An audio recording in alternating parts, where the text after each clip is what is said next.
بسم الله الحمد لله والصلاة والسلام على رسول الله أشهد أن لا إله إلا الله وحده لا شريك له وأشهد أن محمدا عبده ورسوله أشهد أن لا إله إلا الله وحده لا شريك له وأشهد أن محمدا عبده ورسوله أما بعد فقال الإمام أبو عبد الله محمد بن إسماعيل البخاري رحمه الله ورضي عنه باب ظلم دون ظلم.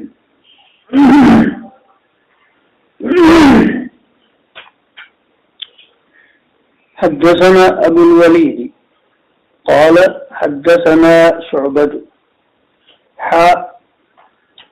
قال وحدثني بشر قال حدثنا محمد عن شعبة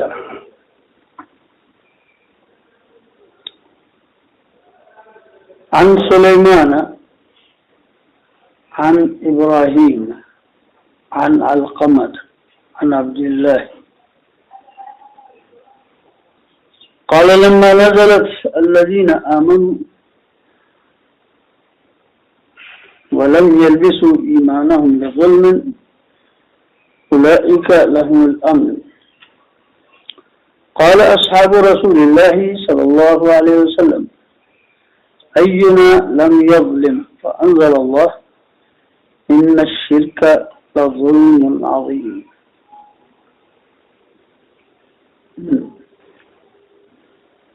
ابو الولید یہ تیالسی ہیں، شعبہ ہیں. تو پہلی سند میں شعبہ اور امام کے درمیان ایک واسطہ ہے، دوسری میں دو.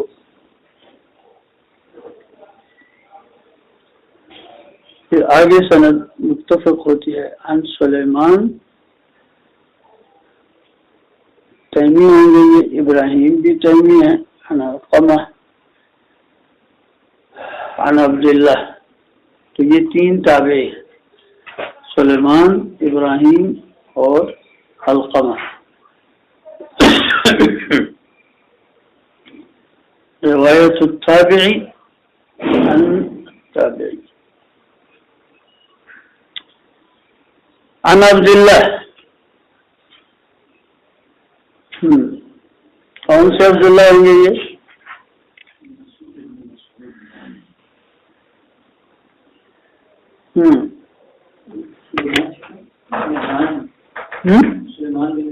عامش.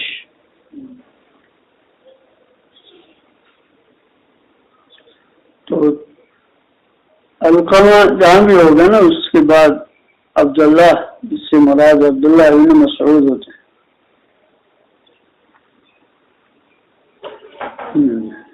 جاگوں گا تو پھر بتا. لما نزلت الذين آمنوا ولم يلبسوا إيمانهم بظلم.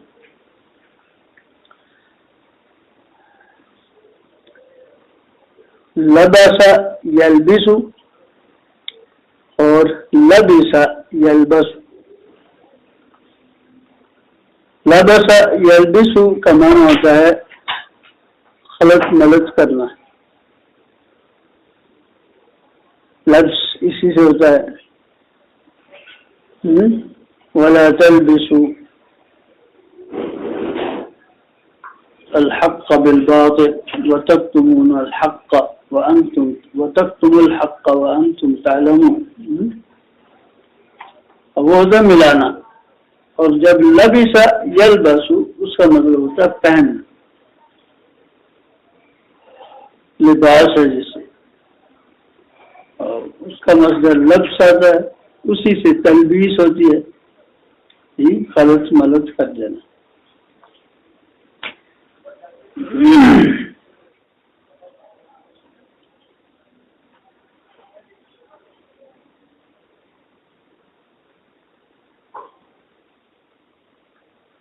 قال أصحاب رسول الله صلى الله عليه وسلم أينا لم يظلم انزل اللہ ان الشرک لظلم عظیم.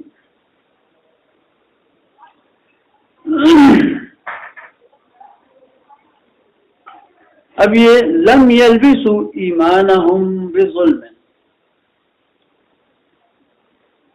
یہ نفی ہے، جملہ نفی ہے نا، یہ لم یلبسوا ایمانہم بظلم. تو ظلم نکرہ ہے،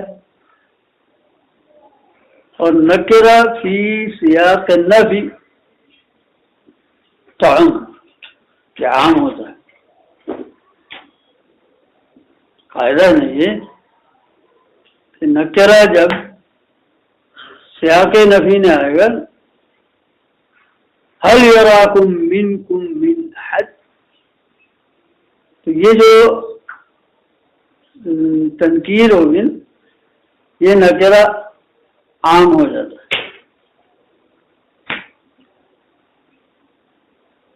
تو اسی لیے صحابہ نے اسے عام سمجھا.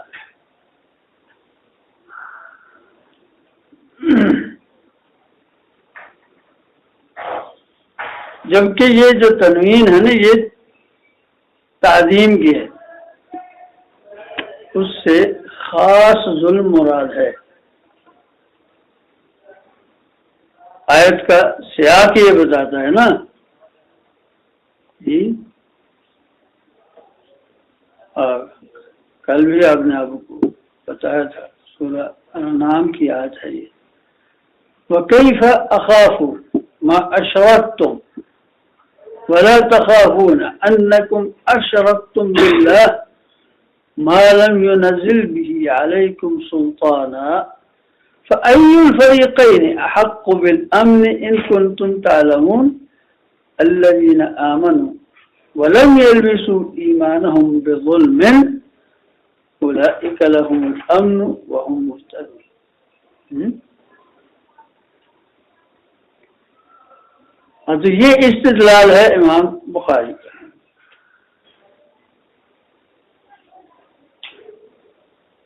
کہ انہیں بتایا گیا کہ یہ وہ ظلم مراد نہیں ہے، بلکہ یہاں سے مراد ہے وہ ظلم عظیم.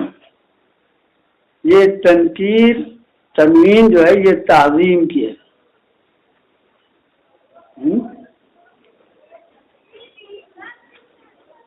تعظیم جو تنوین جو ہے نا یہ تعظیم کے لیے بھی ہوتی ہے.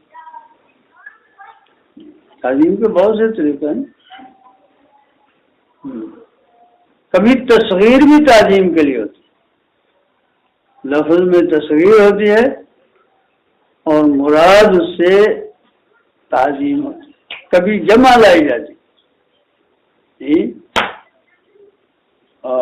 مدینہ جی استاد تھے، مصری تھے، وہ جب طلبہ شور کرتے تھے وہ کہتے یا بہائم والجمع للتعظیم. جی تو کبھی کبھی جمع بھی ہے وہ تعظیم کے لیے ہوتی.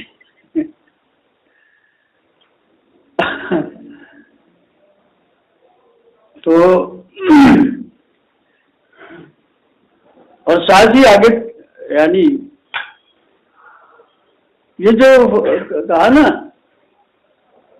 فَأَنزَلَ اللَّهُ إِنَّ الشِّرْكَ لَظُلْمٌ عَظِيمٌ. اب یہ تعبیر جو ہے نا یہ نزول کی ترتیب پر دلالت نہیں کرتی. یہ نہیں کہ اس کے اس اشکال کے جواب میں کیونکہ صحابہ بس اوقات جس آیت سے اس کا اشکال دور ہوتا ہے نا تو اس کو اس طرح سے بھی بیان کرتے تھے. اس کا یہ معنی نہیں ہمارے بعض لوگ یہ سمجھتے ہیں جو اسباب نزول یا اس میں دلچسپی رکھتے ہیں کہ یہ اس وقت نازل ہوئی. حالانکہ یعنی یہ سورہ لقمان کی آیت ہے، وہ سورہ الانعام کی آیت. یہ ہو سکتا ہے اس کے بعد کی ہو. تو اس وقت انہیں یعنی بتایا گیا کہ یہ جو جملہ نا یہ اس کا یعنی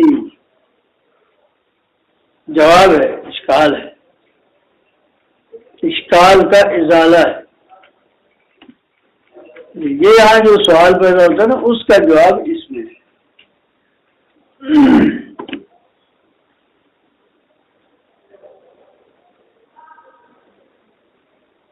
جنگ جمل کے بعد جب حضرت علی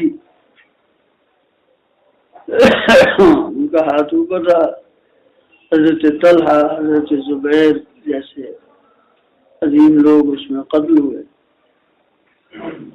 تو حضرت علی کہنے لگے کہ وَنَزَعْنَا مَا فِي صُدُورِهِمْ، یہ میرے اور ان کے بارے میں نازل. اب اس وقت تو نازل نہیں ہوئی تھی نا، کا مطلب ہے کہ ہمارا ان کا معاملہ اس آیت کی روشنی میں سمجھو. تو یہ گویا کہ نبی صلی اللہ علیہ وسلم نے یا جس بھی یعنی صحابی نے اس ترتیب کو اس طرح بیان کر دیا کہ وہ جو اشکال پیدا ہوتا ہے نا، ذہن میں سوال پیدا ہوتا ہے، اس کو اس آیت کی روشنی میں حل کرنا ہے.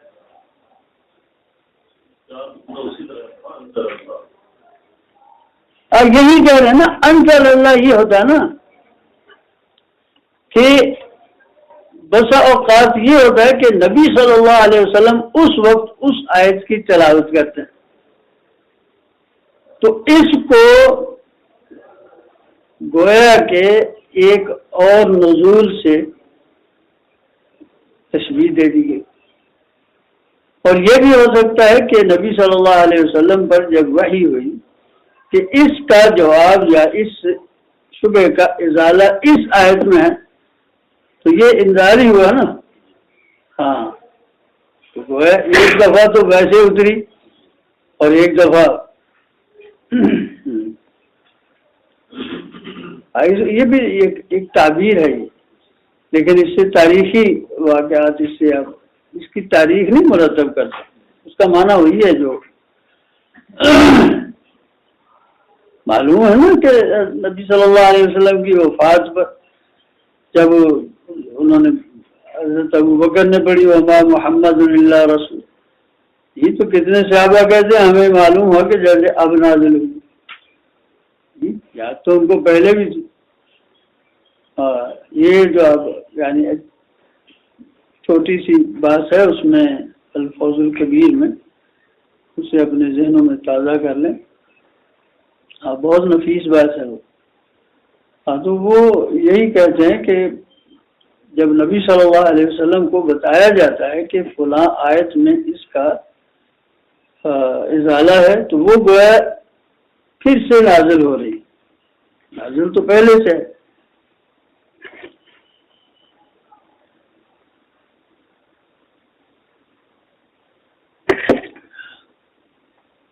تو جب شرک ظلم عظیم ہے اور صحابہ کو شبہ ہوا کہ یہ نکرہ جو ہے سیاق نفی میں یہ تو عام پر دلالت کرتا ہے، تو نبی صلی اللہ علیہ وسلم نے فرمایا کہ اس سے مراد وہ ظلم عظیم ہے. تو ظلم جہاں عظیم ہوتے ہیں اس کے ساتھ ساتھ پھر کوئی دونا ظلم بھی ہوں گے، وہ بھی ظلم ہی ہے، لیکن یہ اس طرح کا ظلم نہیں ہے. لفظ اور اس کے یعنی بات ہم پہلے کر چکے ہیں کہ لفظ کیسے ہوتا ہے. یہ اہل سنت والحدیث کا عقیدہ ہے کہ ایمان کے ساتھ معاصی جمع ہو جاتے ہیں، کبائر بھی جمع ہو جاتے ہیں، کبائر بھی جمع ہو جاتے ہیں. جیسے انہوں نے کہا بھی تھا وَإِن طَائِفَتَانِ مِنَ الْمُؤْمِنِينَ اقْتَتَلُوا، کہا کہ مومن کہا اور ساتھ یہ کہا کہ اگر آپس میں جنگ کریں تو مسلمان کے ساتھ جنگ کرنا یہ کوئی چھوٹا گناہ تو نہیں ہے. آگے آپ پڑھیں گے اسی باب میں سباب المسلم فسوق وقتالہ کفر. تو لیکن وہ کفر ڈھونڈنا کفر ہوگا. پھر اس کے آگے احوال ہیں. ہر انسان کی نیکیاں اور ہر انسان کے گناہ، اس کی اتنی کیٹیگری ہوتی ہیں، درجات ہوتے ہیں کہ یہ انسان کے بس کی بات نہیں ہے اس کو مقرر کرنا کہ یہ کس ڈگری کا گناہ ہے یا کس درجے کی نیکی ہے. اللہ ہی جانتا. اگر کوئی کسی مسلمان کے قتل کو حلال جانتا ہے اس لیے کہ یہ لا الہ الا اللہ پڑھتا ہے، اب تو وہ کفر ہی ہوگا. اب تو وہی کفر ہوگا. لیکن اگر تعویل کے ساتھ جیسے لڑائی جھگڑے میں ہو جاتا ہے، وہاں ایمان تو زیر بحث نہیں ہوتا کچھ اور، یا انسان سمجھتا ہے کہ یہ صحیح مسلمان نہیں ہے، جیسے خارجی ہے جی ہمارے جیسے لوگوں کو سمجھتے ہیں، وہ اگر ہمیں قتل کریں تو گناہ تو بہت بڑا ہے، لیکن اس کو کفر تو نہیں کہہ سکتے نا ہم، کیونکہ وہ ہمیں اس لیے نہیں مار رہے کہ ہم، وہ تو ہمیں کافر سمجھ رہے.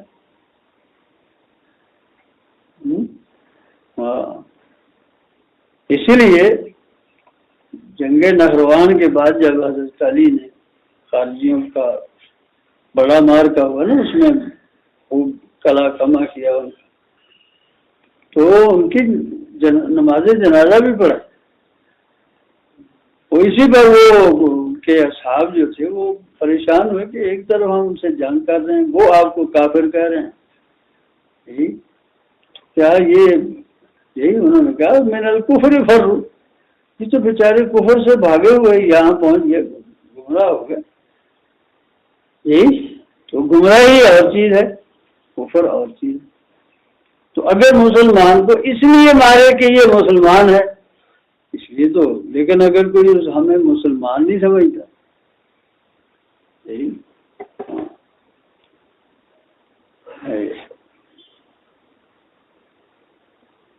اسی لیے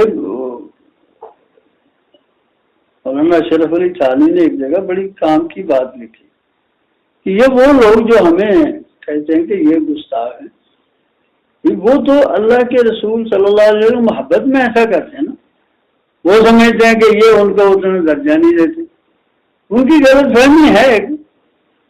تو اس پر اس طرح جو رد عمل ہماری طرف سے آتا ہے نا، وہ اتنا جائز نہیں ہوتا. وہ تو اللہ کے رسول صلی اللہ علیہ وسلم کی محبت میں ایسا کر رہے ہیں اور ہم اس سے نفرت کرنا شروع کر دیں. ہاں ہمیں چاہیے کہ اپنے عمل سے، اپنے علم سے، اپنی حکمت سے ان کو باور کرائیں کہ بھائی وہ ہمارے یہاں الٹا شروع ہوتا ہے، کہتے تسی کہڑی محبت کرتے اسی کر دیں.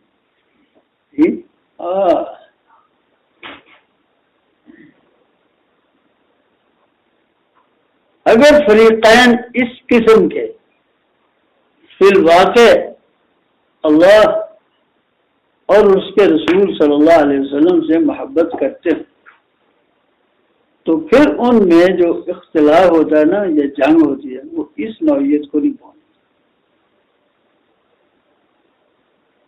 جب وہ دونوں ایک شخصیت سے محبت کا دعویٰ کر رہے ہیں تو پھر ان میں جنگ کی، وہ کہنے نہیں ایسی محبت کرتے ہیں، وہ کرتے ایسی، کیا ہو؟ پھر تو مقابلہ اور طرح ہونا چاہیے.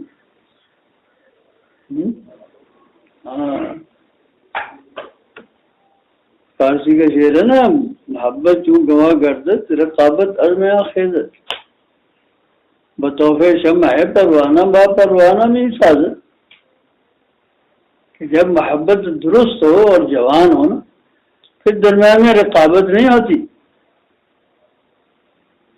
کیونکہ محبت کرنے والا تو اپنے محبوب کے حسن میں مشغول ہوتا ہے، اور ایک ہی شمع ہوتی ہے، سب پروانے اس کے گھوم رہے ہوتے ہیں، کوئی دوسرے کو دھکا نہیں دیتا. چل تو کتنا ہے تو میری ہے شمع.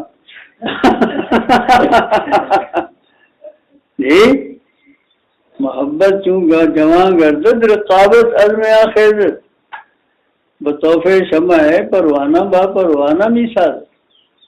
تو ہمیں تو ثابت کرنا چاہیے، دکھانا چاہیے، وہ خود مانے. ہاں مولانا عبدالجبار غزنوی وغیرہ جو ہمارے قریب میں ہوئے، ان کو دیکھ کر لوگ مان جاتے تھے کہ بھئی حب رسول اور اتباع رسول تو اس کو کہتے ہیں.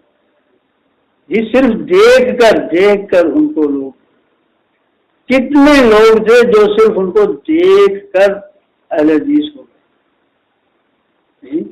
مولانا غزنوی کے بارے میں بہت مشہور ہے. وہ تو حالانکہ ان کے بیٹے تھے مولانا عبدالجبار صاحب کو امام کہا جاتا ہے. ہاں تو ان کی اگر جوانی کی تصویر ہے نیٹ پر میں رکھا جی، اگر وہ صحیح ملے نا تو واقعی بندہ تو ایک حدیث ہو جائے. لاہور میں آتے تھے نا تو مولانا ابوالکلام آزاد اور ان کی میٹنگ ہوتی تھی، پھر وہ کسی اور کو نہیں آنے دیتے تھے جی. اس زمانے میں ایک مزاح نگار ہوتا تھا چراغ حسن اسرت، اس نے لکھا تھا یہ بند کمرہ کر کے ایک دوسرے کو دیکھتے رہتے تھے. وہ دونوں بہت یعنی بڑی شخصیات. تو جو محبت ہوتی ہے نا وہ یعنی رقابت نہیں چاہتی. پھر خاص طور پر یہ جو مقدس محبتیں ہوتی ہیں نا جی، اللہ کے رسول صلی اللہ علیہ وسلم سے محبت کا تو تقاضا ہے کہ انسان کو یہ یعنی غصہ آتا ہے کہ لوگ ان کے سوا کسی اور سے محبت کیوں کرتے ہیں جی. اللہ اور اس کے رسول کی محبت اور یہ جو ہماری وہ ہے نا ادھر ادھر والی محبت، اس میں فرق ہوتا ہے. اس میں رقابت ہوتی ہے، اس میں کہتے ہیں کہ کوئی اور نہ اسے دیکھے، بس یہ من باشم من باشم من باشم من وہ باشدو وہ باشدو وہ باشدو وہ کہ باشدو کہ باشدو کہ باشدو کہ میں باشدو میں باشدو میں باشدو میں من باشم من باشم من باشم من وہ باشدو وہ باشدو وہ باشدو بس. کتنا اچھا شعر ہے جی. ایک ہی لفظ میں سارے شعر بنا دیں. پورے 14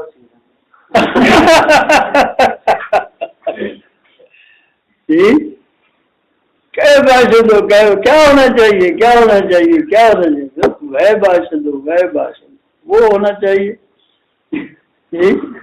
من باشم من باشم من باشم من میں باشدو میں باشدو میں ہوں وہ ہو اور شراب اور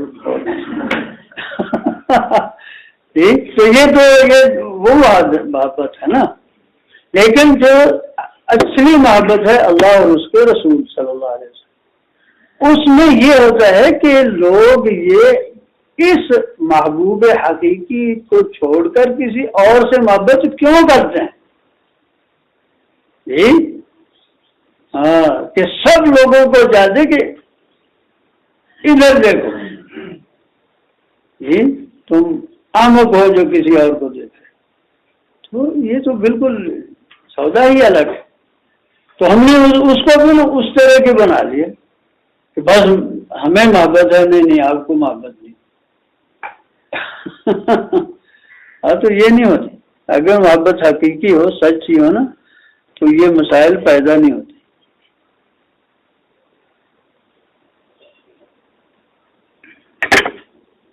ہاں اگر آپ ان کو سمجھتے ہیں کہ وہ محبت کے تقاضے پورے نہیں کر تو ہم کر رہے. یہ پہلے احساس آتا ہے. ہم پہلے یہ دعویٰ کرتے ہیں کہ محبت کے تقاضے تو ہم پورا کر رہے ہیں. کوئی صحیح محبت کرنے والا اللہ اور اس کے رسول سے یہ دعویٰ کر سکتا ہے کہ میں محبت کے تقاضے پورے کر رہا ہوں؟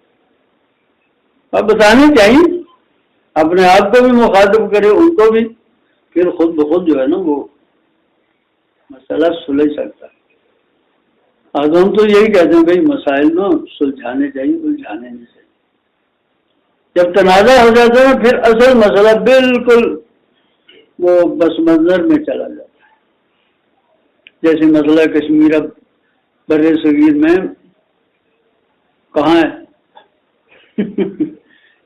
اور کے اور مسائل آگے طے بنے ہوئے، اصل مسئلہ پیچھے۔ ہاں تو خیر، جو ہم بات کہنا چاہ رہے تھے نا کہ وہ ہے ظلم دون ظلم، تو یہاں سے مراد جب ظلم عظیم ہوا تو اس کا مطلب ہے کہ کچھ ظلم ایسے ہوتے ہیں جو اس سے کم تر ہوتے ہیں۔ باقی باتیں آپ نے پڑھی ہوئی ہیں، آپ بھی تو علماء ہی ہیں نا۔ اللہ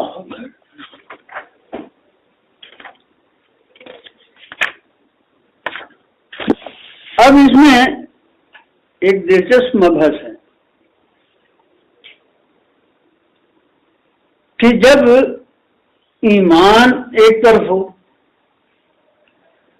پھر کہا لم یلبسوا ایمانہم بظلم، پھر انہوں نے اپنے ایمان کو شرک سے آلودہ نہیں کیا۔ تو شرک اور ایمان تو ایک ساتھ ہوتے ہیں،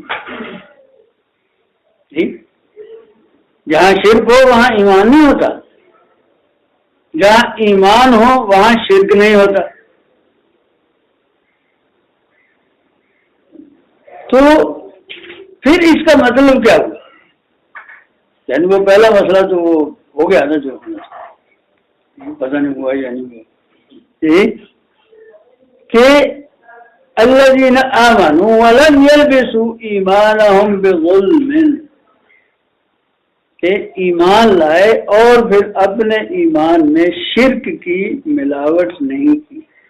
اب جو ایمان اس میں جی دودھ میں اگر آپ زہر ڈال دیں، جی توحید دودھ ہے، شرک زہر ہے، جی تو اب یہ وہ نہیں رہا، ایمان نہیں رہا یہ،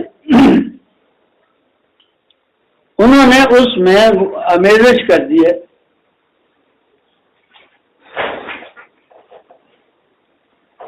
تو اب یعنی یہ ایمان تو ان کا ہے نہیں، تو جب شرک کی آمیزش کے بعد اس کا وہ ایمان نہیں رہا۔ ہاں البتہ جو جنہیں ہم کہتے ہیں نا دونا ظلم، ان میں سے کئی ظلم ایسے ہیں جو جمع ہو جاتے ہیں، جیسا صحابہ نے کہا تھا نا اینا لم یظلم، اینا لم یظلم، تو وہ ظلم وہ اس کو ایمان کو توحید کو اس کی اصل حقیقت سے بالکل نکالتے نہیں ہیں، ہاں اس میں کچھ نقص آتا ہے۔ اس لیے ہم نے کہا تھا کہ شیخ الاسلام ابن تیمیہ نے بہت زبردست مثال دی ہے یہاں، کہ جن کا جو یعنی ہر چھوٹے بڑے ظلم سے اپنے ایمان کی آمیزش، ایمان کو آمیزش سے بچائیں گے، ان کے لیے جو الامن ہے نا وہ کامل ہو، اور جیسے جیسے اس کا درجہ کم ہوتا جائے گا اسی قدر اس امن کا درجہ کم ہوتا جائے گا۔ جی ہاں، تو اگر وہ ایمان اور یعنی ایمان ہے اور پھر شرک ہے تو پھر اس کو ایمان کیوں کہا؟ یہ ہے مسئلہ۔ ایک تو یہ ہوتا ہے کہ ایمان وہ لاتا ہے لیکن اس کے بعد پھر وہ شرک کا مرتکب ہو جاتا ہے۔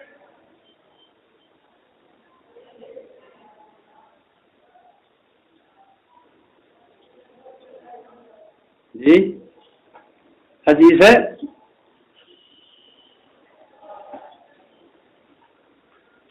کہ جو شخص صبح کے وقت لا الہ الا اللہ وحدہ لا شریک لہ لہ الملک و لہ الحمد وهو علی کل شیء قدیر، یہ وہ مقدار 10 سے لے کر 100 تک ہے، اس سے زیادہ جتنا کوئی پڑھ سکے جی، تو وہ کائنا فی حفظ من اللہ، وہ اللہ تعالیٰ کی طرف سے حفاظت میں ہو جاتا ہے۔ وَمَا كَانَ لِذَنْبٍ أَن يُدْرِكَهُ إِلَّا أَن يُشْرِكَ بِاللَّهِ شَيْئًا،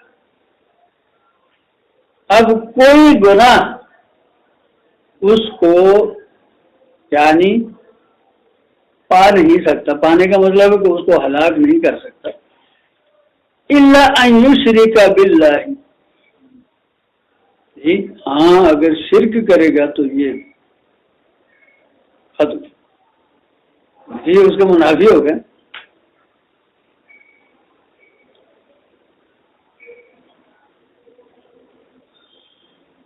اور اس کا ترجمہ ہمارے وہ تلخیص ہے نا، ترغیب و ترہیب، وہ مترجم نے اس کا ترجمہ یہ کیا کہ پھر وہ شرک کے سوا کوئی گناہ نہیں کرتا۔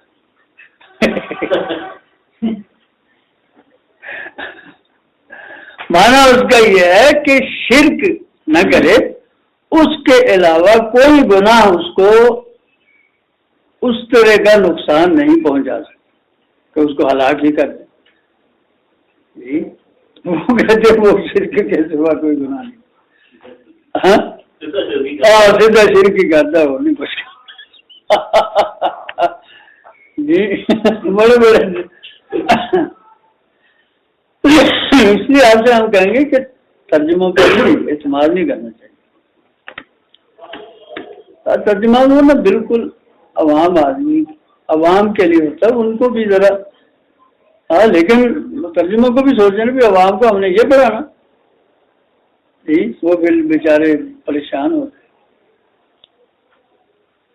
اچھا، جو بات میں کہنا چاہ رہا ہوں نا وہ یہ ساری تمہید ہے کہ ایمان ہے جی، اس میں ہے ثم لم یلبسوا ایمانہم بظلم، پھر وہ ایمان کو جی غلط ملط نہیں ہونے دیتے کسی ظلم سے۔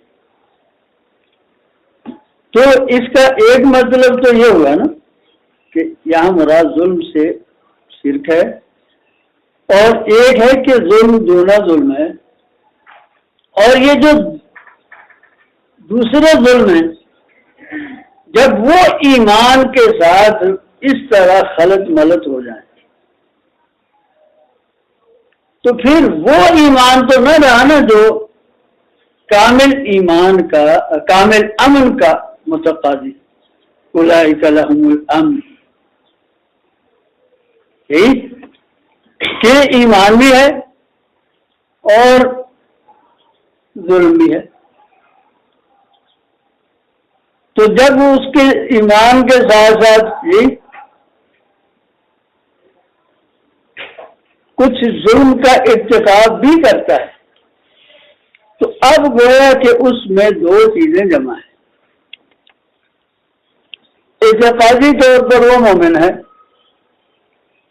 اور عملی طور پر وہ مومن نہیں ہے جو قرآن کا مطلوب مومن ہے۔ یہی ہوا نا، شروع سے ہی کہتے آ رہے ہیں کہ جہاں قرآن ایمان کا لفظ ہمیں کہتا ہے نا جی، اولئک الذین حبب الیہم ایمان، تو وہ ایمان کامل ایمان مراد ہے، وَقَرَّ إِلَيْكُمُ الْكُفْرَ وَالْفُسُوقَ وَالْعِصْيَانَ۔ تو بسا اوقات یہ ہوتا ہے، یہ ہمارا اہل سنت والحدیث کا عقیدہ ہے کہ ایمان کے ساتھ معاصی بھی جمع ہو جاتے ہیں۔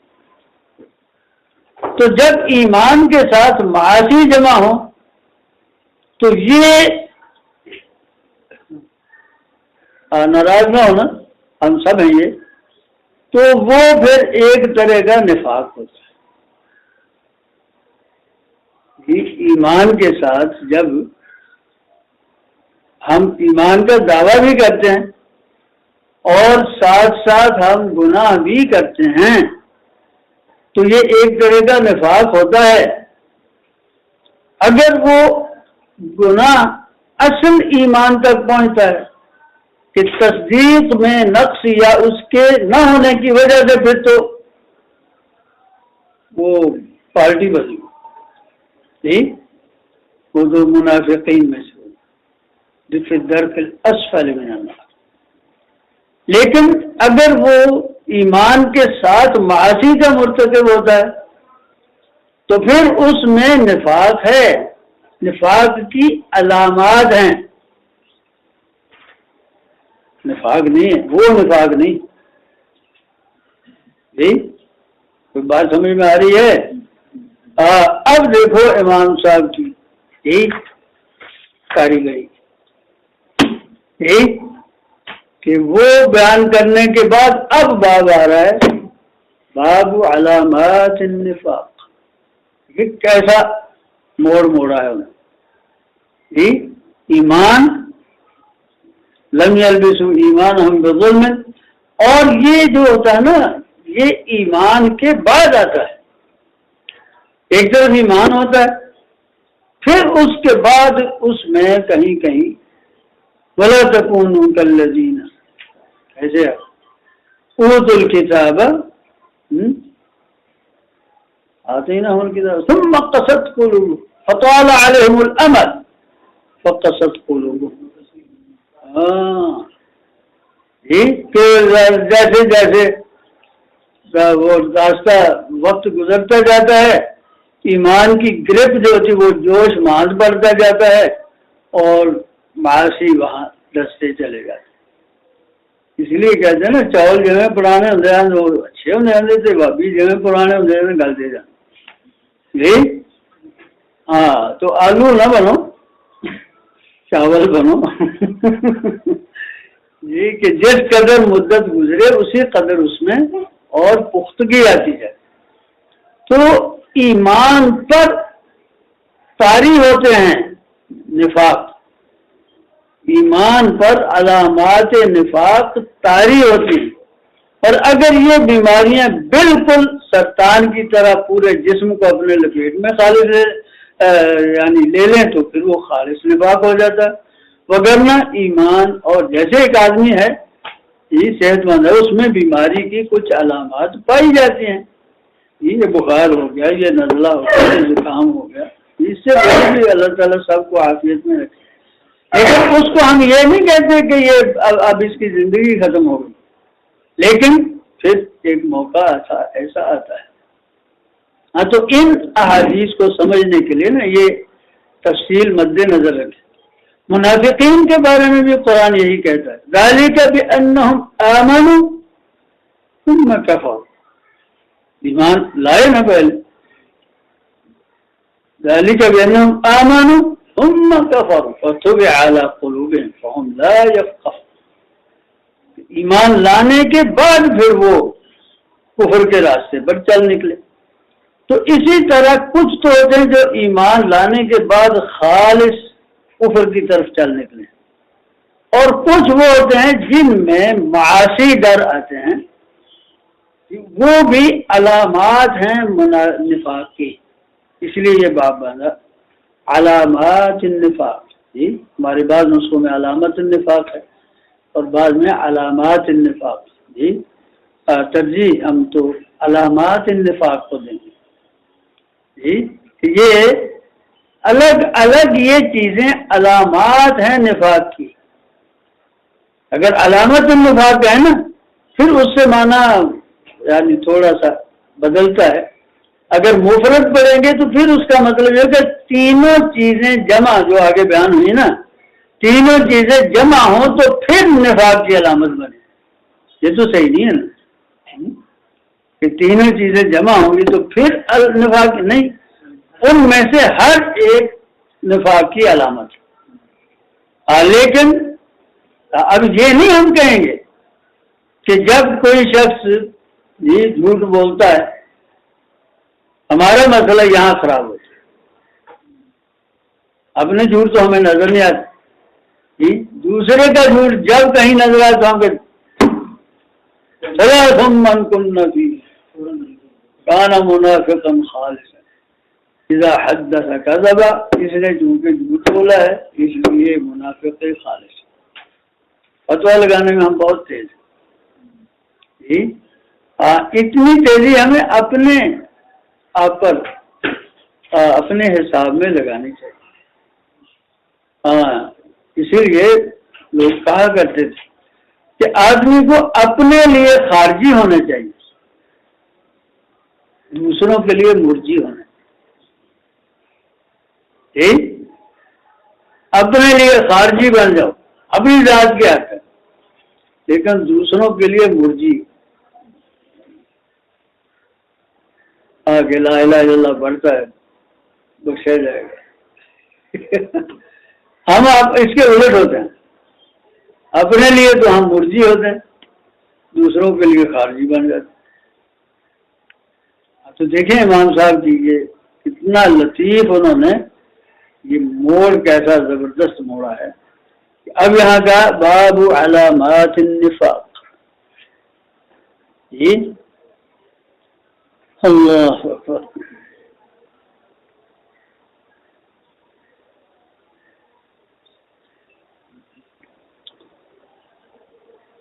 جی بڑے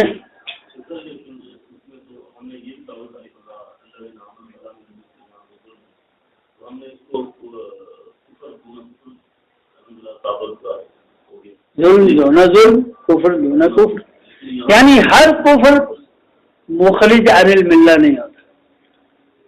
ہر ظلم وہ نہیں ہے جو ایمان کے منافی ہو. کچھ ظلم ایسے ہوتے ہیں جو ایمان کے ساتھ جمع ہو جاتے ہیں. جی اسی طرح ضلال کتنا بڑا لفظ ہے.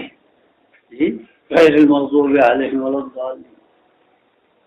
جی لیکن کچھ ضلال ایسے ہوتے ہیں جو ایمان کے ساتھ جمع ہو جاتے ہیں.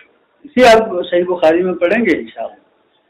جی حضرت عبداللہ ابن مسعود یہ حرم میں تشریف رکھتے تھے. عبداللہ ابو موسیٰ اشعری بھی تھے. ابو موسیٰ اشعری سے کسی نے پوچھا کہ ایک یعنی آدمی فوت ہوا، اس کی ایک بہن ہے، ایک بیٹی ہے اور ایک پوتی ہے، تو کیسے تقسیم ہوگی؟ انہوں نے کہا کہ سیدھا مسئلہ ہے،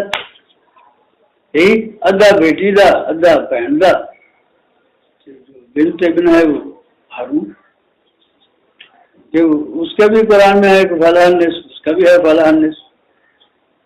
اور کہا کہ وہ ذاک الحبر فسالو، وہ بڑے عالم وہ بیٹھے ہیں عبداللہ بن مسعود، فإنہ یصدق، وہ میری کا تائید کریں گے. عبداللہ بن مسعود کے پاس گئے، کہ لقد ضللت اذا وما انا من المهتدین. لقد ضللت اذا، تو ایمان ایک دلال ہے جو ایمان کے بالکل متضاد ہے، وہ جمع نہیں ہوتا ہے. تو ایک دلال وہ ہوتا ہے کہ جو اس کے ساتھ جمع ہو جاتا ہے.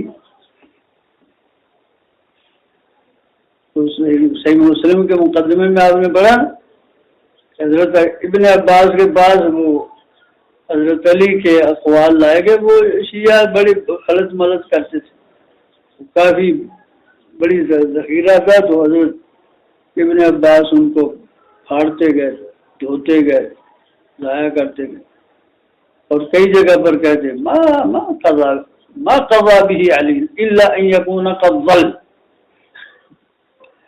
یہ کیسے فیصلہ کرتا؟ ہاں تو ایک وہ ضلال ہوتی ہے جو ہدایت کے ساتھ وہ جزوی، اور ایک وہ ہوتا ہے جو کامل. ہاں تو یہی حال اس نفاق کا ہے. ایک نفاق جس میں تمام کی تمام علامات پائی جائیں،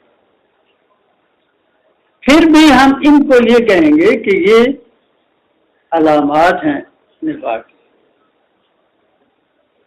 ہم شروع میں کر رہے ہیں نا کہ ایک نفاق اعتقادی ہوتا ہے اور ایک نفاق عملی ہوتا ہے. اسی طرح کفر بھی ایک اعتقادی ہے، ایک عملی ہے. اس کے عمل کافروں جیسے عمل ہے. یہ کہیں گے کہ یہ عمل کفر ہے، یہ عمل کفر کا ہے. ان نکمرون فی کا جاہلی ہے، یہ نہیں کہ تم جاہل. علامات ہوتی ہیں. کوئی آدمی سگریٹ پی رہا ہو تو ہم اسے یہ کہہ سکتے ہیں کہ یہ سرطان کا سبب ہے، اس سے سرطان ہوتا ہے جی، لیکن ہم یہ نہیں کہتے کہ سرطان ہوا ہے جی۔ یہ فرق بہت کرنا چاہیے، یہ محدثین کی بہت باریک بینی ہے۔ ہاں تو خیر پڑھتے ہیں جی۔ عن ابی ہریرہ رضی اللہ عنہ قال عن النبی صلی اللہ علیہ وسلم قال آیت المنافق ثلاث، یہ تو یہ علامات کا ترجمہ بھی کر دیا جی، اور دوسرا اشارہ بھی کر دیا کہ یہ الگ الگ علامت ہیں۔ ترجمۃ الباب میں اگر آیت المنافق ہوتا یا علامت المنافق ہوتا، پھر اس سے یہ اشعار ہوتا کہ یہ تینوں مل کر جمع بنتی ہے۔ تو آیت المنافق ثلاث اذا حدث كذب واذا وعد اخلف واذا اؤتمن خان۔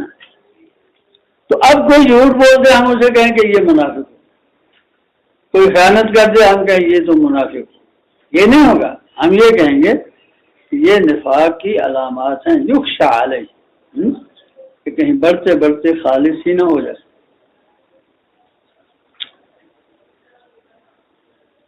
اور ہم تو اس کا نا ایک اور بھی ہم پہلے بھی ذکر کر چکے ہیں کہ اذا عموم پر دلالت کرتا ہے جی، اذا عموم پر دلالت کرتا ہے تو جو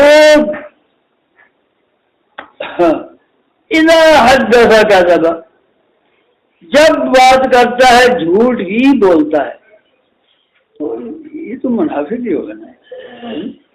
لیکن جو چلو 1%، 2%، 3% سچ بھی بولے گا۔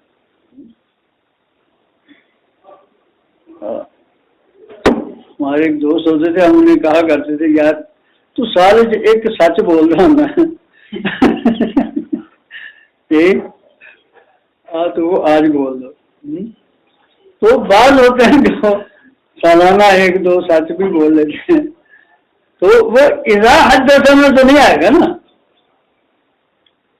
جی، وہ اذا حدث میں نہیں آئے گا، اذا عموم کے الفاظ میں سے ہے۔ اس کا مطلب یہ ہوگا کہ وہ لا الہ الا اللہ جب کہہ رہا ہے اس میں بھی جھوٹ بولتا ہے، تو ایسے شخص کے منافق ہونے میں کیا شک ہے؟ لیکن جو شخص لا الہ الا اللہ کہتے ہوئے جھوٹ نہیں بولتا، وہ بیچارہ اپنے طرف سے سچائی ہے اس گواہی میں۔ تو اب باقی باتوں میں اگر ہوتا تو پھر اسے ہم کہیں گے کہ یہ عملی نفاق ہے، نفاق کی باتیں اس میں پائی جاتی ہیں، وہ درکل اسفل من النار والا منافق نہیں جی۔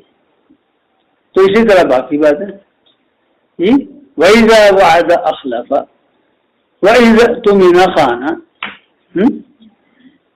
إِذَا وَعَدَ أَخْلَفَ، تو سب سے پہلا وعدہ تو ہے جو ہم نے اپنے رب تعالیٰ سے کیا تھا، أَلَسْتُ بِرَبِّكُمْ قَالُوا بَلَىٰ۔ تو جو اس وعدے سے یہ پھرا ہوا باقی کیا رہ گیا؟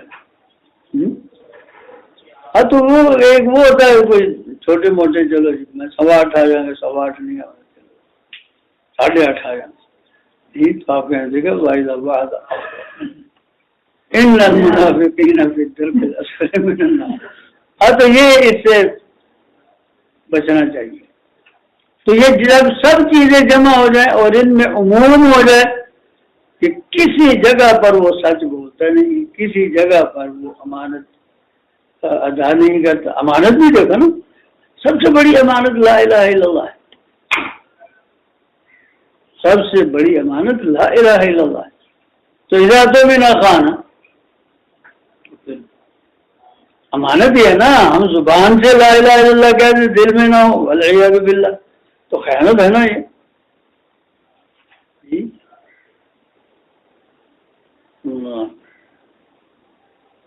ابھی ہم فرمایا نا کہ اس سے بڑھ کر خیانت کیا ہوگی کہ تم اپنے بھائی سے بات کر رہے ہو جی، وَهُوَ مُصَدِّقٌ لَكَ وَأَنْتَ لَهُ كَاذِبٌ، وہ تمہیں سچ سمجھ رہا ہے اور تم اسے جھوٹ بول رہے، یہ خیانت ہے نا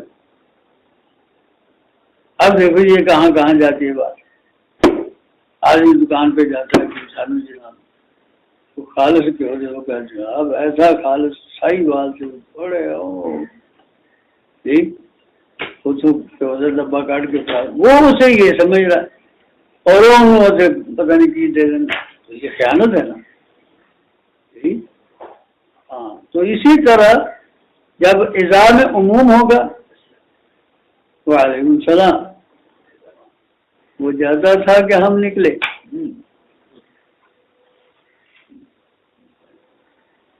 ہمارے تو جانے کا وقت ہو رہا ہے.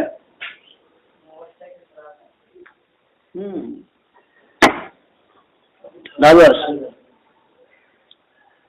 الحمدللہ. جی اگلی حدیث بھی اسی معنی میں ہے. ٹھیک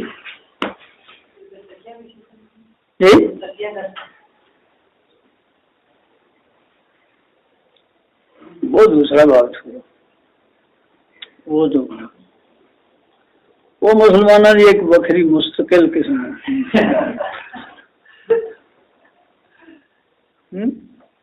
جیسے یاق کو ہم گائے میں نہیں نا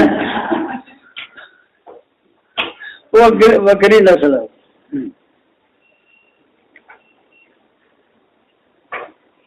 ہاں جی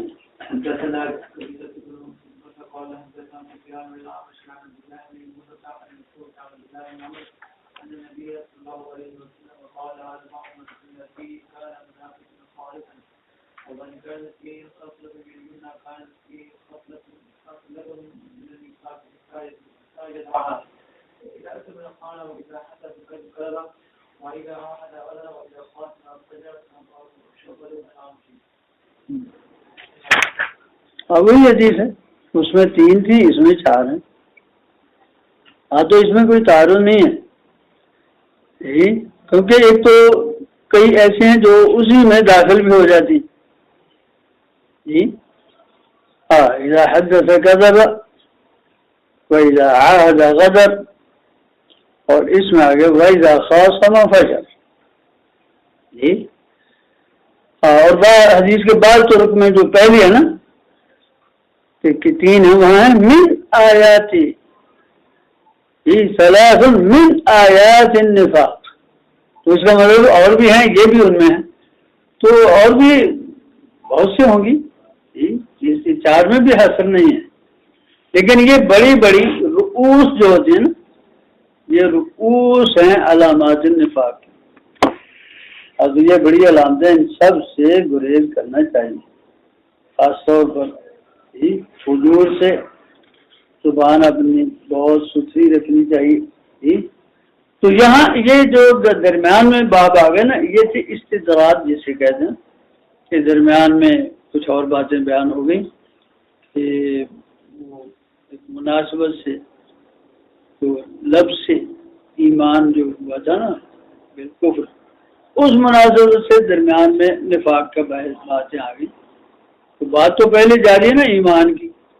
اب پھر آگے ایمان کی جو باقی ارکان ہیں یا باقی جو اجزاء ہیں ان کا بیان ہوگا.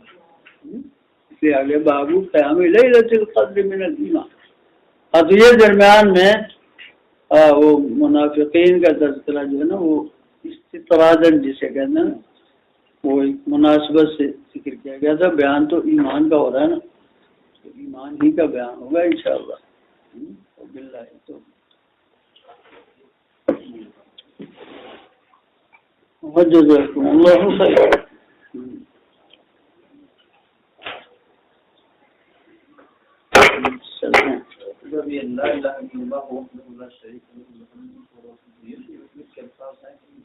ہاں کیوں نہیں کیا بات ہے میری گڑی اس سے بھی آگے وہ بھی آگے کر دیجیے. تو میں ابھی اس کو اسی طرح سمجھ رہا ہوں. ٹھیک ہے چلے میرا وہ جب تک وہ شیڈول نہیں آتا جی حضرت عبداللہ بن عمر کا حضرت عمر کا بیٹا تھا نا عبید اللہ اس نے ابو لولو کو قتل کر دیا تھا نا، اس نے میرے باپ کو کر دیا. تو پھر کمیٹی کا اجلاس ہوا تو فیصلہ یہ ہوا کہ یہ ایک امیر کی وفات یا شہادت اور دوسرے امیر کے انتخاب کے درمیان تھا نا یہ، تو اس وقت تو انارکی کا زمانہ تھا، اس کو معاف کر